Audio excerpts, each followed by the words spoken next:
All right, so I don't know if we're back or if this is the second one. I never left.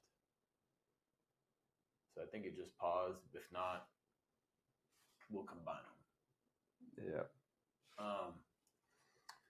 What were we talking about when we left? It was good what we were talking about. But I don't remember what it was. Yeah.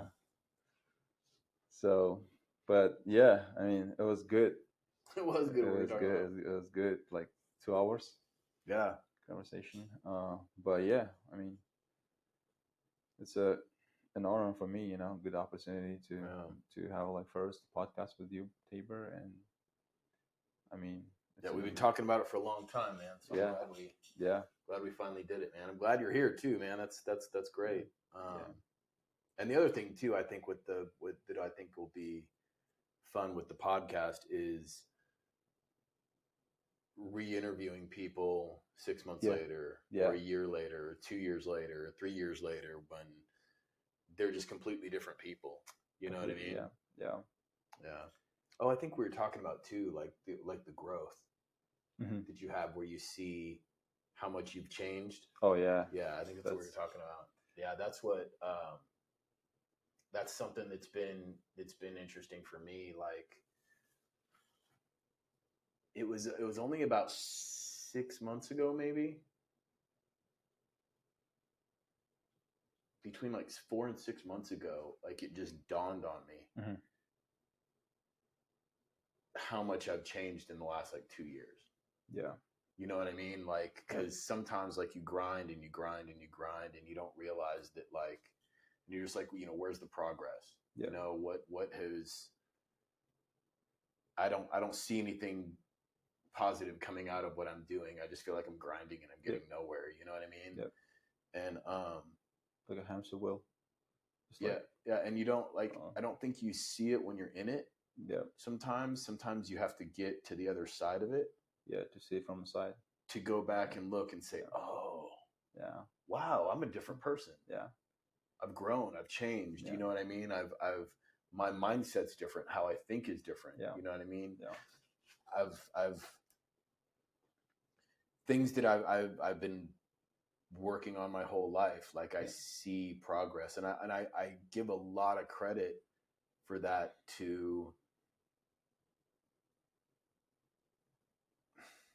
I don't know. I mean, it's a lot of different things. I think, prison helped me change my mindset quite a bit, because I read so much, and because I'd made such a bad decision, and because it cost me so much time in my life.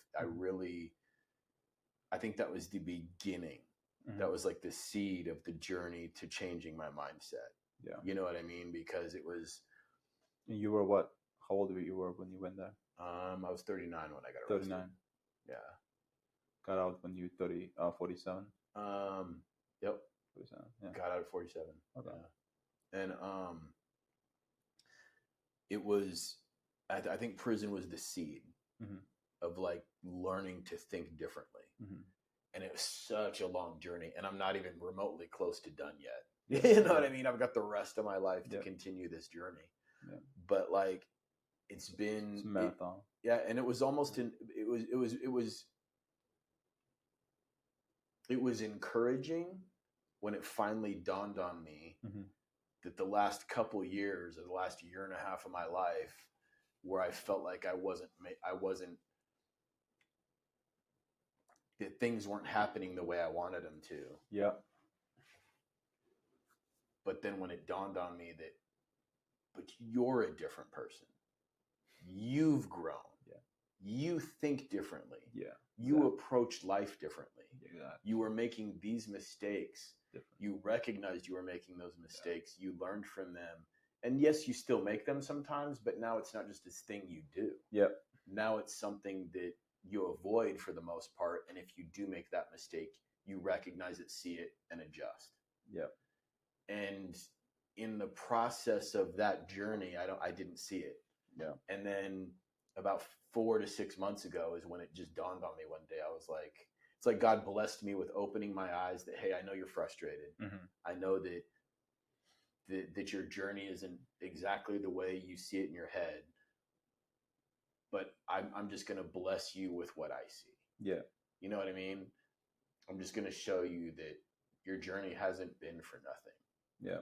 You've grown as a person. You've learned as a person. Look at these things you have accomplished. Yeah. You haven't made all the right decisions. You didn't know all the right answers, but now you've learned a lot of answers that can help you succeed mentally, emotionally, in your business, in real estate. You know what I mean? So like it was the first time I was kind of able to take a deep breath and be like, you know what?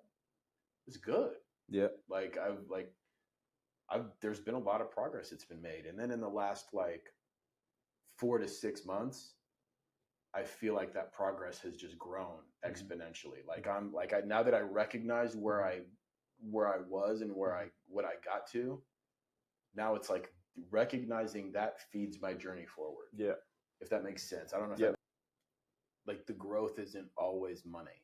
No. You know what I mean? Yeah. And you can see where that there's been growth and there's been progress, but inside. Yeah. You know? And I think that's what like I've learned. And I've tried to give myself credit for and try to remember when I get frustrated is that sometimes you don't see the changes. Yeah. But the changes are being made. It's being made. You know what I mean? Yeah. And sometimes it takes somebody else to tell you. Yeah. Man, you've changed a lot, man. Like you're a different person. Yeah. Sometimes it takes that, or sometimes in my case, I feel like it was just God revealing it to me. You know what I mean? Yeah. But like, there was a quote that I had that it reminds me of, because you get down on yourself and you're like, you know, when you get frustrated with yourself sometimes when you don't feel like there's any growth, and you forget that there is growth, or you don't recognize that there is growth. But there was a quote that I had that I saw that it said, "Be patient with yourself when you're changing who you are." Yeah, which is really cool. You know what I mean? Because sometimes you don't give your credit self for the journey that you've taken. Yeah. You know? And then there's that book. I don't know if you've heard of it, The Gap in the Game. No. Great book. Really good book. Gotta read it.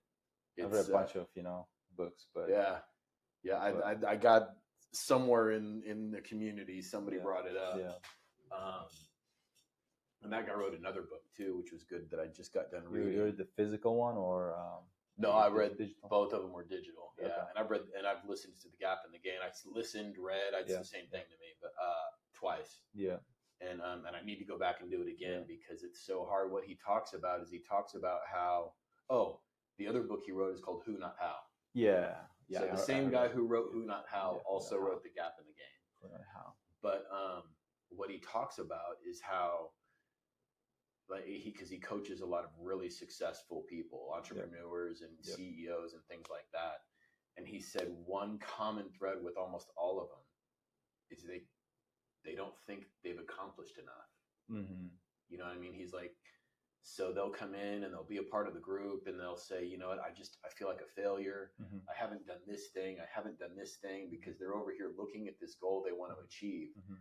And because they haven't achieved it, or it's taken them longer to achieve it than they wanted, or because they're having a hard time getting there.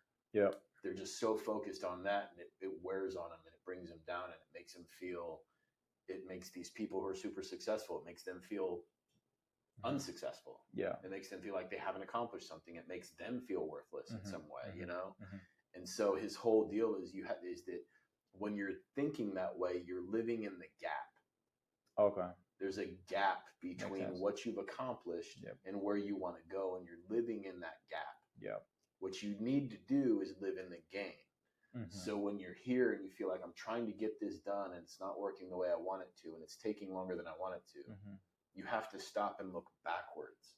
Okay. And remember that where you came from. Yeah. You know what I mean? So like you came from here. Starting point. Right. All of this, look at all this stuff that you went through. Yeah. Look at all this stuff you accomplished. Look at all these hurdles that you got over. Yeah. Look at all these mountains you've climbed. Yeah. And now you're right here. Yeah. All of this stuff means that you're successful. Exactly. All of this stuff that means that you've grown. All of this stuff means that you've accomplished something. Exactly. So take that encouragement and move forward towards what you're going towards. Exactly. But he said it's natural for us as human beings to live in that gap and to not recognize or remember or give ourselves credit for all the gain that we've accomplished. Yeah. But I think it's a brain stuff because we were like back in history, cave people, like cavemen. Yeah. And we would just like, brain would just, created. The brain essentially has been created as like a protection for a human being. Right. Like it's just like protect you, is there to protect you, to indicate that threat, like a lion is gonna come and eat you. Yeah. And you gotta run out from the line. And like it's just always there to basically tell you like something wrong, like a warning you. It's like a warning indication, like hey, it's like your natural state of mind is always a warning. There's like this, there's that, but there's like a bunch of tricks to trick your brain, like thing called RAS, like reticular activation system, like always the PACE talks about, like two almonds in your brain that always like, I mean, it's just, let's say I just bought a car for my wife, Mercedes GL 450. I bought it as a gift because we just had anniversary, like 15 years together. Nice. And as a gift, yeah. And I've never seen that car before. But when I bought it and I was gonna buy it, then I bought it. I see everywhere GL 450. What the frick?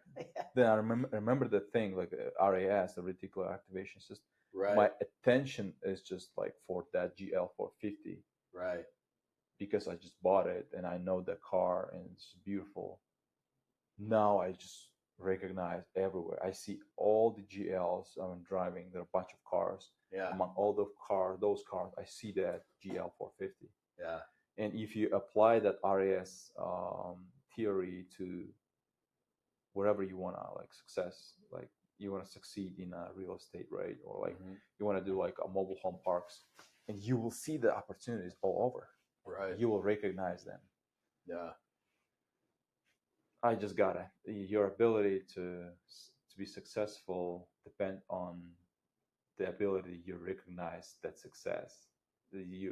Let's say recognize, you see that you recognize, and your ability is basically you recognize that thing that you will be successful on.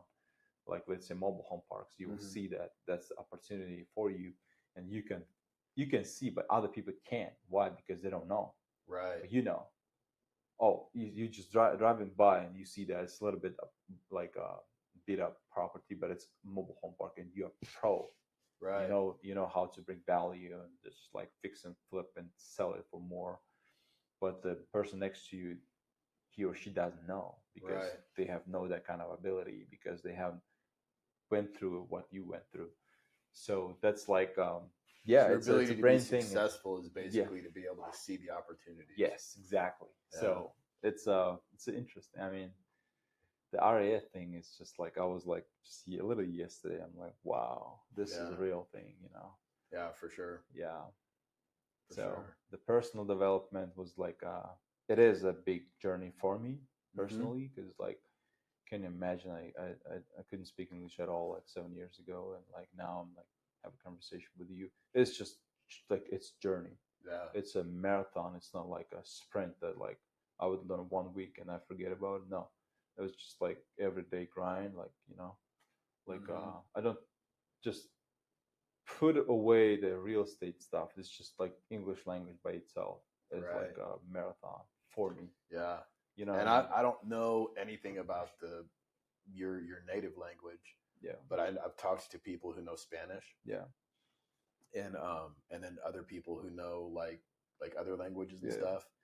And all of them say that English is one of the hardest languages to learn, because we have like, especially, and even if you're reading it, you know what I mean? Because we have so many words that are spelt different but sound the same. Yeah. You know what I mean? Like through and though. Yeah. You know what I mean? They're spelled the same, but they sound totally different. Yeah. You know what I mean? Yeah. Or thought. They're all three of them are spelled the same, and all three of them sound totally different. You know? Yeah. And so like, I don't think of that because I'm an English speaker. I grew up being an English speaker my whole life. Yeah. So like, it just is normal. But then when I stop and try to like when somebody tells me that, and then I start looking at our English words, and I'm like, oh no shit, that's annoying. Yeah. Like door, DOOR. Drawer. Yeah. DRAW. Yeah. Or you know, yeah. Just a little like change of the sound, and it's gonna change all the meaning and stuff. Yep. But yeah, it's a marathon. Wherever you take, I mean, it's not a sprint. Nothing happens in a sprint. Right. It's a marathon, like a real estate journey. It's not gonna happen overnight. I mean, you got to give yourself credit for that, man. Yeah. And sometimes it's tough, especially like, you know, I imagine too that when you have somebody who is like when you have a spouse, you know what I mean? That like, because I talk to people in the community sometimes that like they became a part of Pace's community, or they got interested in Pace on YouTube or something like that, and they find out about the meetup and they come to the meetup and they're like, yeah, my wife's just not into it. Yeah. She doesn't get it. You know what I mean? Or my husband doesn't get it. Yeah. You know what I mean? And so I'm kind of doing this on my own. You know what I mean? Yeah. So I imagine that it's tough. It's even harder for somebody like that who doesn't have the support of their significant other to go down that road, because they're learning so much and they're growing as a person. They're growing in their goals. They're growing in what they're learning about real estate. They're growing in what they're learning about a business.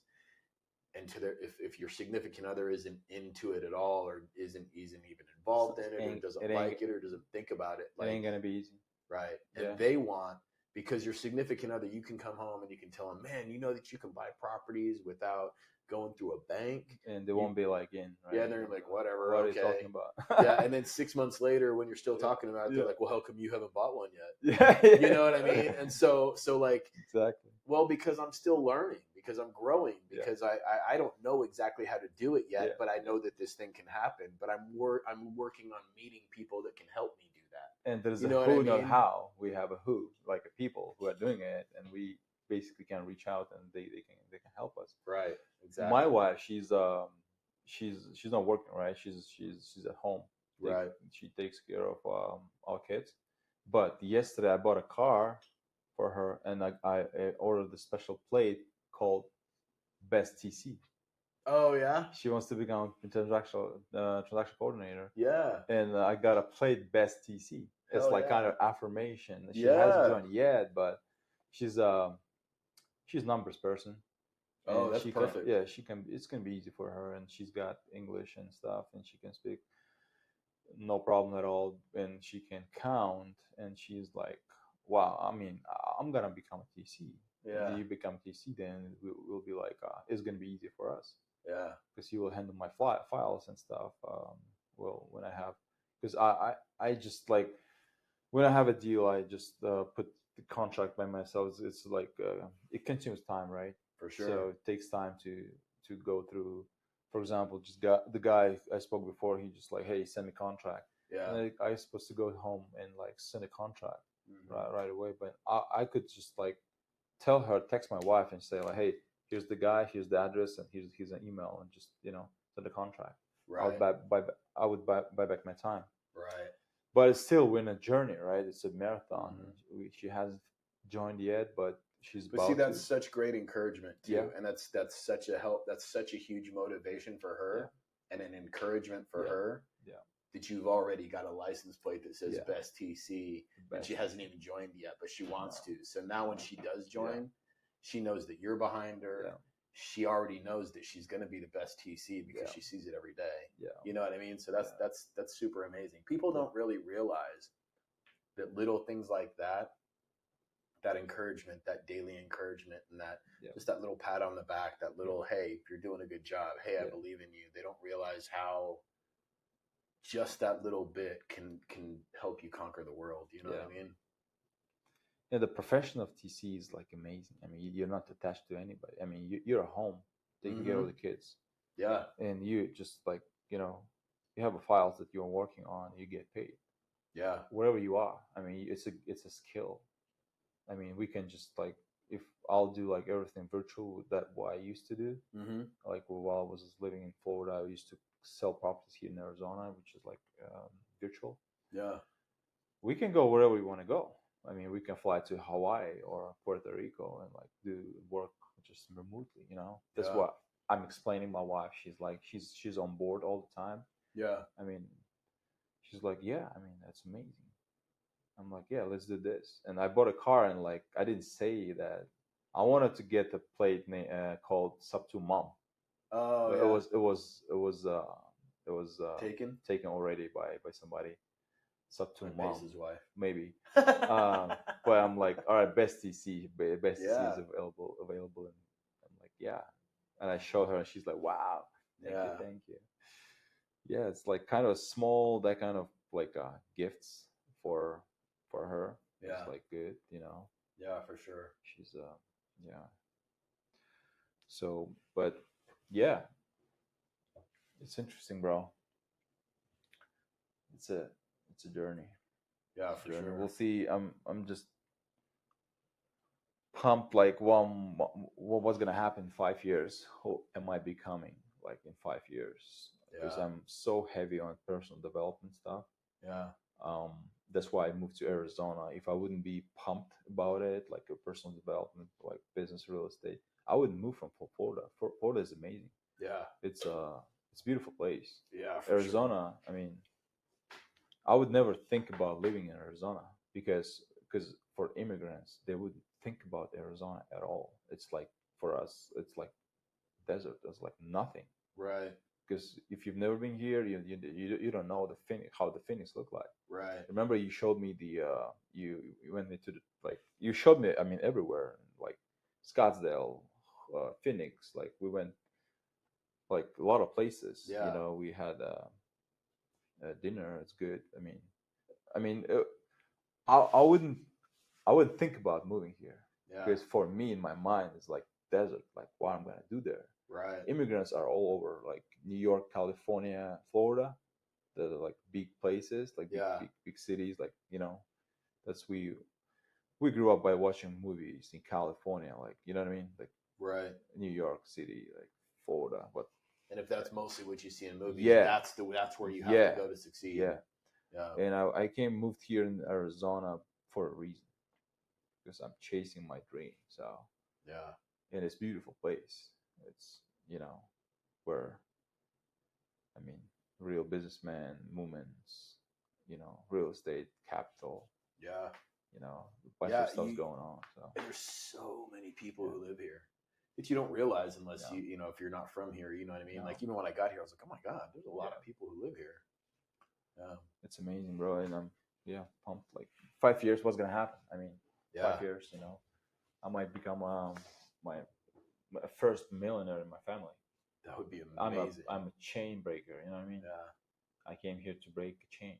You know, the chain, that the mentality, that, you know, like the thing that is like coming from our, like, you know, the previous generations and stuff, that we're supposed to be only in Kazakhstan, like, you know what I mean?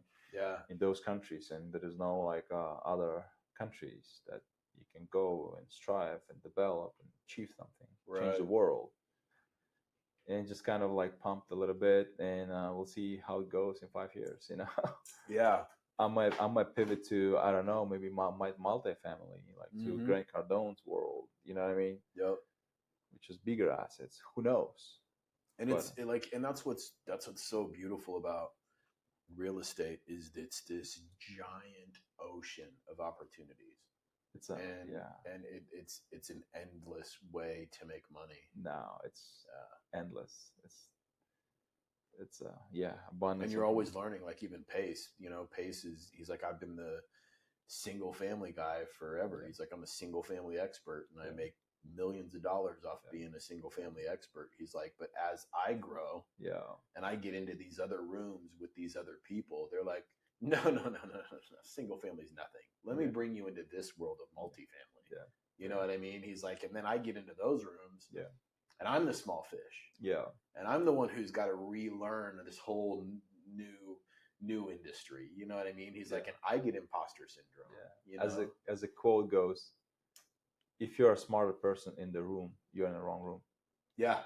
100%. Yeah. If you're a smartest person in the room, you're in the wrong room. Yeah. That's such a great quote, man. Yeah. And I guess,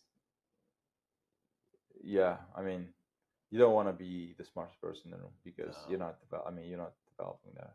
Yeah. You'll be like, you want to be uncomfortable all the time. Right. Like, yeah, that's the other saying too, is your goal isn't to get rid of all your problems. Your goal is to create new and bigger problems. Yeah. So by Jim Rohn, I guess. Don't wish for a small problems, wish for a big problems. Yeah. To solve them. Yeah. The quote from Jim Rohn. Yeah. That's amazing. Yeah. Yeah. Yeah, bro. It was nice. And all of that is like, and it's still continuing. It's still like every day. It's still an active process every day. But like, just thinking like that is a huge mindset shift. Yeah. Because most people are like, whatever I can do to make enough money to not have any problems. Yep. Whatever I can do to just avoid all problems and make everything peaceful and wonderful and perfect. Mm-hmm. And really,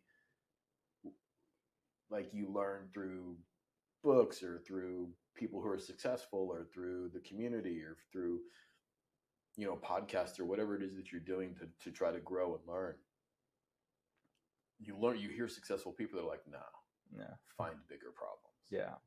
You know what I mean? Don't avoid problems. You'll find bigger problems to solve. Yeah. You'll get paid directly proportional to the problem that you solve. Yeah. So it's if your problem is like $200 per hour, that's not a problem. Yeah. If the problem is like a big hedge fund guys like Ray Dalio. Yeah. He's managing like wealthy people's money. He solves the problem. What he solves, he's bringing big returns to those like big firms. Right. As like a hedge fund guy. That's why he's a billionaire. Yeah. Why? Because he's solving the big problems. Right. If I'm solving like I don't know, appliance repair, I'm dryer for $345. I'm solving a $400 problem. Yeah, $400 problems. Yeah. You don't want to do that. You want to solve and you want to change the world. Yeah. You want, like, look at Elon Musk. What he wants to do, he wants to occupy Mars. Yeah. Why he's the wealthiest person in the world? Because he is about to occupy Mars. Yeah. Who is occupying Mars? Nobody. Who? Elon Musk only. Yeah. What he's trying to solve, he's trying to solve humanity issue. He's thinking about the world is gonna explode soon, like it's gonna be like third world war, and people are gonna start to kill each other. Then you'll have an ability to move to you'll be done with the Earth. You'll be like, F Earth, I'm gonna move to Mars. Yeah. I'm gonna go there and do like wholesale operations over there. Yeah. Right. You know what I mean? The guy thinks different. Right. He's thinking like, and it's funny because like somebody was saying the other day, they were talking about Elon Musk, and like he didn't just like he didn't revolutionize one industry. Yeah. Like he revolutionized the electrical car industry. He revolutionized the space industry. Yeah. He revolutionized the internet. Where he just sent up satellites to be able to, give everybody internet anywhere in the world. You know what I mean? Like he's solving massive problems for humanity. AI, brain surgery. Yeah. The brain, how it's called, I forgot.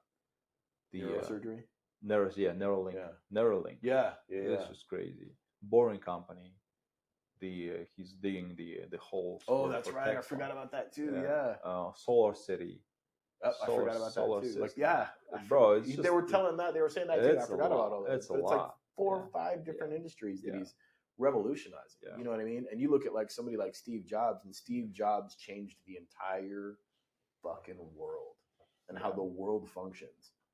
But even Steve Jobs, as brilliant as Steve Jobs was, and as amazing as he was, and as much as he literally revolutionized how the world communicates, he still was in one industry. Yeah. You know what I mean? Yeah. He was in the computer industry. Yeah. I love Elon Musk is in like 5 industries, and he's revolutionizing like 5 industries. I love his the Steve Jobs theory about noise to signal ratio. Noise to signal ratio. Let's say we have 16 hours, as I told you, per day. 8 hours we sleep. We've got 16 hours to change the world. Right. In 16 hours, you've got, this is noise, this is signal ratio. Okay. So first 4 hours, you wanna accomplish all the goals that you wanna fix the problem. Let's say, you have like in 4 hours you wanna like do like I don't know, solve bigger problems. You don't wanna be distracted to the noise. You'll be focused on a signal. Signal is small, noise is big. Okay. People want they want your attention. They call it you, whatever, you getting text message, you're getting like a WhatsApp message, or you're getting like notifications, somebody's calling, somebody's like doing something, video, TV, radio, phone, like kind of like a chaos, right? That's called noise. Right. The signal ratio is basically your goal. You don't distract it. You're just emphasize on that signal and get done like that whatever job you have, right, whatever goal you have. Yeah. First 4 hours every day. He's got that theory, like he was just stuck and he was just following every day formula, was fully immersed in signal his goals for the day. Signal to noise ratio. Yeah, that came from Steve Jobs. Yeah, You just told, and I just like, oh, I remember that thing. Yeah, that's why he was successful. Yep. He wanted to get done wherever it takes. Just go and get it done. Yeah. The same was Ford, Henry Ford. Yeah. He was like V6. The people were saying like it's not possible. He was like, it is possible. Just go ahead and get it done. And he created V6 engine. Yeah. Everybody was shocked. Then V8, V12. Yeah. It's just determination, and the people were crazy. They're visionaries, and they have vision.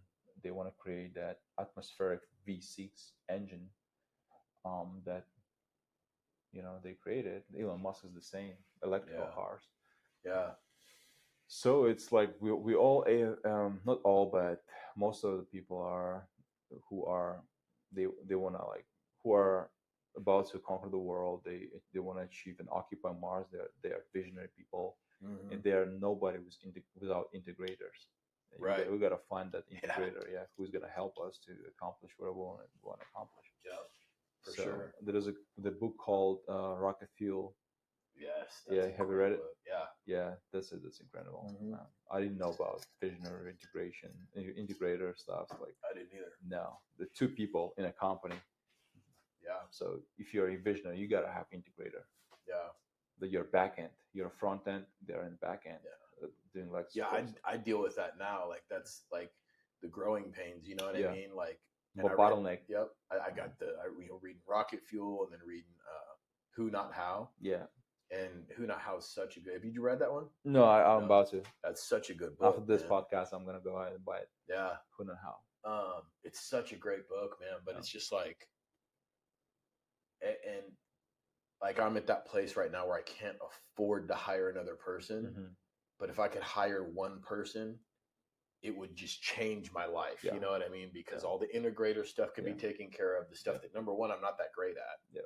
Number two, that it takes up so much extra time I have because I'm not that great at it. You know what I mean? So I have to work harder, and it takes more time for me to do those integrator things. But it would allow me to just spend all my time accomplishing all this other stuff. You know what I mean? So I'm in that place right now where it's like I've got, and he talks about it, Who Not How too. He's like, because where I feel like I've got 20 different things I have to do. But I'm not doing any of them very well because I'm trying to do all of them. All of them. You know? And so I'm trying to figure that out right now. I did hire somebody to help me with my social media.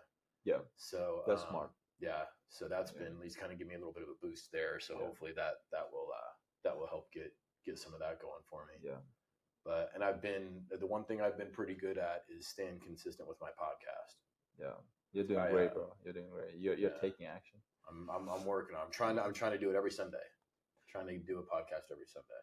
I've done the last 3 in a row, and then before that I skipped like a couple weeks and did one, and then I've been pretty good at it though. Since I got back to doing it. My very first podcast. You're taking action. That's very important. You're taking action. which is good. I like the quote, not a quote, but it's a saying from Dan Martell. He said, "If you don't have an assistant, you are one. Yeah. If you don't have an assistant, you are one. Yeah. You are assistant by yourself. I mean, you are assistant. If you don't have one, then you are the assistant. I am. That's the bottleneck. Yeah. And in a business everywhere. I mean, look at Pace. He's got cameraman. Eric. How amazing it is! Like you are creating a content like a Medi case, the homeless Medi. Oh yeah, I haven't seen that story yet. Yeah. I've got to go back and watch it. Bro, he was doing that. He did that live when I was at the my golden ticket. Yeah. So I didn't get to see it, but I need to go back and watch it. It's on his YouTube, right? Yeah. Yeah, I need to go back and watch it. He's got a team, right? So if you have a assistant, you got a cameraman, you've got like a back end, like you know what I mean, like support tech. Right. It's the only job you have is what is front end. You are basically a marketer. Yeah. So you are just the face of the company, where you are talking about the deals and stuff, and you're just putting on online and basically creating your clones. Yeah. The clones you while you're sleeping, it's Tabor is speaking. Right. Like on YouTube, I watch, like, let's say I'm your subscriber, I like your content, I'm watching, like, consuming your content. Yeah. So it's a consumer. There's a consumer and creator. You're becoming a creator, and people are like, let's say, like me, I like you, I follow you, I like your content, I want to become the same as the same beast as you, like a mobile home beast. Let's say I want to do the same business model, and following you, and basically I'm a consumer. You're creating a content. I'm following you, and I have a bunch of questions. I'm like, all right, Tabor, let me reach out to you. You're like, all right, you reach out to me. I'm gonna help you. You've got maybe like a couple of ebooks that you send for free, but you might have like the main course that you can sell. Right. You know, it's not just like because it's time that you spend. It's your expertise, and you want to monetize it. You don't want to like share like everything for free. If Sub2 was free, then everybody would be there, not vetted people. Right. Everybody would be there, and nobody would be doing it. Pace has a bunch of like free stuffs that he's giving away for free. Yeah. But if you want to be like inside of the community, then you gotta pay. The same thing everybody can do, basically. It's just like buying back your time, hiring people, putting system in place, SOP and stuff. Just be face of the company, marketer. Just market Facebook, YouTube, Instagram, Spotify, like everywhere. Like just crash the marketing stuff, and people are gonna come reach out to you. Mm-hmm. You know what I mean? That's where my bottleneck as well. It's just like consistency. YouTube channel. I've got like maybe 5 videos, and that's it. I mean, that's my weakest part, that consistency. And I need to create the same studio and stuff, you know. Yeah. And I've got a lot to take from you, because you already, like, you know, you established the studio, and we've got you know, podcast right now. So I've got a lot to learn from you. And thank you for this opportunity, bro. It's just, dude, thanks for coming on, man. I'm so happy to have you here, man. Yeah, we connected at No Enough Behind, man, and it's been great. I'm so glad you're here. Thank you, bro. I'm sure there's going to be some times when I, like, especially with wholesale, I'm going to need some help and guidance from you. Of course, anytime, bro. And especially if you get into co-living too, I'd love to see how that goes. Yeah, co-living. I'm super interested in co-living, but I'm a little scared of it. You know what I mean? It's just because I'm unfamiliar with it. You know what I mean? And I know so many people do really well in it. Yeah, people are crashing, especially in Texas. Mm-hmm. Texas houses are big, you know. Like for co-living, you need non-HOA community, big house where you will split the house into a bunch of rooms, where you will like ideally have like each room has its own bathroom, you know. Yeah. Ideally, but if it's not, then you know you will just like create it, like kind of make it like convenient for people to live there. Yeah. And I have a buddy there in Texas. He's got like I guess 10 or 12 houses co-living. He's crashing it. Yeah. We started together. Is that Ian? The guy that I met at? Did I meet him at Ian, the tall guy. The tall guy. Yeah. His name is Ian. He's crashing it. He's in Texas, in Dallas, Austin, Houston. So he's doing well. Yeah. I mean, we started together. I mean, I'm a wholesaler. He's a buy and holder. Yeah. He doesn't care about like acquisition side. He's just like, bro, sell me your deals. Yeah. He's buying and renovating and, put tenants in place and managing it. That's it. That's great. He's making money, like good amount of money. Yeah. So, but yeah. Have you heard of Michael Manatzkania? Yeah, he's doing the same thing, man. He is exploding. He's kind of started his own little thing. Yeah. And he's exploding in it too. He's somebody that I'm like, man, maybe I'll get involved in his things sometime later on. You know what I mean? Get some money saved up, because I really want to concentrate on the mobile homes and get the mobile home thing up and running smoothly, and then take some of that money that I get from that and put it into some other things. And co-living's definitely on the top of the list for sure. Yeah. Yeah. That's good, bro. It's going to be good to see the journey and how we develop along the way. Yeah. And I'm here. I mean, I'm in Phoenix, and I'm excited. Me too. Who might be coming like in next 5 years? Yeah. And, me too, man. Yeah, me too. Like, I'm excited to see. Yeah, to see each other's success stories and stuff. And next time I'll invite you to my podcast. Oh yeah. And we'll shoot another video. Yeah. You know what I mean? And we'll be regulars on each other's podcast. Yeah. For sure. In my dream to have Pace, finally, like when I succeed, and Pace will be in my podcast, and I'll say, bro, everything is because of you. Yeah. Because I met Tabor because of you. Yeah. That'll be really nice when I'm big enough that I can have Pace on my podcast. Yeah. I think he was saying like you gotta have good amount of subscribers on the channel to let me to be there. Yeah. You know what I mean? Yeah. And this kind of goal to before like inviting like big names, just like develop your channel, my channel, and like have great guests. I mean, well, and I think too, I think the blessing of having like a new podcast is that the people that you're able to pull in to be on that podcast. Obviously, I can't get Pace on. I can't call Grant Cardone. I can't get all these people that I would love to get on my podcast of books I read or podcasts I listen to or something like that. But what I think is going to be cool about it is that, and my podcast is not just going to be real estate. Yeah. You know what I mean? I was talking to my buddy who's not in real estate at all, but we've been friends for years. I was like, dude, come on my podcast. We'll just bullshit about whatever. You know what I mean? We'll tell old stories about when we worked together and shit. You know what I mean? But, and if I meet somebody who's interesting, like I meet somebody at a bar who's like, oh yeah, I'm a free diver. I dive 400 feet on one breath of air. I'm like, shit, come on my podcast, bro. You know what I mean? And I'll talk to him about diving and all the places he went diving. You know what I mean? So it's not just going to be real estate. It'll be real estate heavy. Yep. But it's going to be lifestyle. It's going to be mindset. It's going to be just the journey of life in general, you know? And, but like, what I think is going to be interesting is especially on the real estate aspect of it, at least, is to be able to follow the journey of everybody that I talk. Because right now, the people I can get on my podcast are people like you who are still at the beginning of your journey. People like, Tyler, who is he's in the process of starting his company and he's pretty successful at it, and we work together. And then like other people in the that I meet on Friday nights, like I can, Meg, and I had Cruz last week, and I'm gonna have other people that I know in the community. Cool. From Mundo, Friday Mundo nights. next month. Do what? Mundo.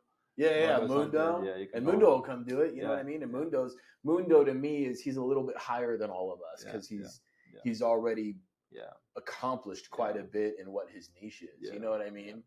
But he's somebody I can also still get on my podcast because he's all about like, feeding his social media too, And so, but like being able to go back and like you said, in 5 years, you know what I mean? If I plan on still having this podcast in 5 years, you know what I mean? And see where I am and then be able to bring you back on and be like, and we can talk about both of our journeys and what we're doing and what we're accomplishing and be like, remember back when? Yeah. You know what I mean? Remember 5 years ago? You were remember your first the podcast? first, And yeah. Yes. And stuff, yeah. And where we were then, and look what we've done now. Yeah. You know what I mean? For sure. Yeah, so bro. I'm excited, man. Well, how can people get a hold of you? They can follow me on Instagram, John Bay Official. And that's JOHN? JOHN.